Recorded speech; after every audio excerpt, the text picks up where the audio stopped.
Hello friends, আশা করি বন্ধুরা তোমরা সবাই খুব ভালো আছো। আমিও ভীষণ ভালো আছি। আজকে একটু মার্কেটে গিয়েছিলাম, কিছু কেনাকাটার ছিল। ফিরে এসে একটু বেশ ঠান্ডা ঠান্ডা লেগেছে, তো তাই একটু ভর্তা খেতে ইচ্ছা করছিল। তো ফ্রিজ খুলে দেখলাম যে তেমন কোনো সবজি নেই।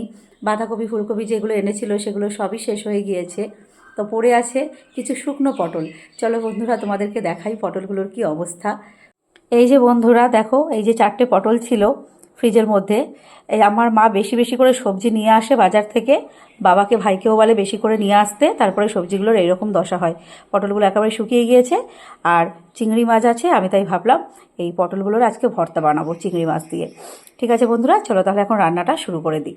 পটলগুলোকে খোসা সমেত কাটা হয়েছে, এখন এই পটলের টুকরোগুলোকে ভেজে নিচ্ছি। আমাদের বাড়িতে না মাঝে মধ্যেই সবজি শুকিয়ে গিয়ে নষ্ট হয়ে যায়, তখন ফেলে দেওয়া হয়। তো আমি মাকে বলেছি যে মা, এই শুকনো পটলগুলোকে আমি আর ফেলতেই দেবো না, এগুলো দিয়েই ভর্তা বানাই। দেখবে কেমন টেস্টি টেস্টি ভর্তা বানিয়ে তোমাদেরকে খাওয়াই। পটলগুলো ভাজা ভাজা হয়ে গিয়েছে, তাই এর মধ্যে এখন দিয়ে দিচ্ছি পেঁয়াজ কুচি, টমেটো কুচি আর গোটা রসুন। এখন এগুলো একটু পটলের সাথে ভাজা ভাজা করে নেব। এখন এর মধ্যে দিয়ে দিচ্ছি একটা চিংড়ি মাছ।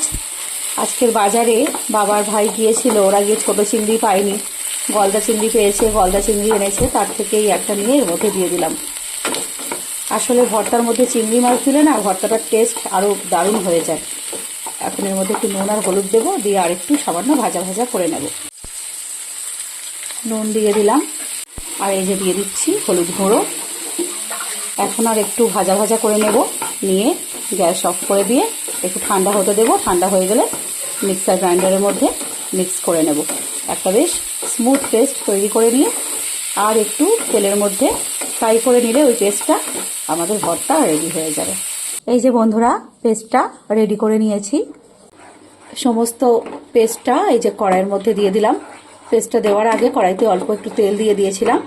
এখন পেস্টটা ওর মধ্যে দিয়ে একটু খুব ভালো মতো করে নেড়ে নেড়ে এটাকে একটু শুকিয়ে নেব। শুকিয়ে নিলেই একদম রেডি। একটু ধনেপাতা দিয়ে দিয়েছি এর মধ্যে। এখন বেশ একদম শুকনো শুকনো হয়ে এসেছে। আমার ভর্তা একদম রেডি, মানে হচ্ছে শুকনো পটলের টেস্টি টেস্টি ভর্তা একদম রেডি। গরম ভাতের সাথে একদম দারুণ লাগবে, পুরো জমে যাবে। ঠিক আছে বন্ধুরা, আজকে তাহলে এইটুকুই। আবার খুব শিগগিরই দেখা হবে তোমাদের সাথে নতুন কোনো ব্লগ নিয়ে। এখনকার মতো টাটা।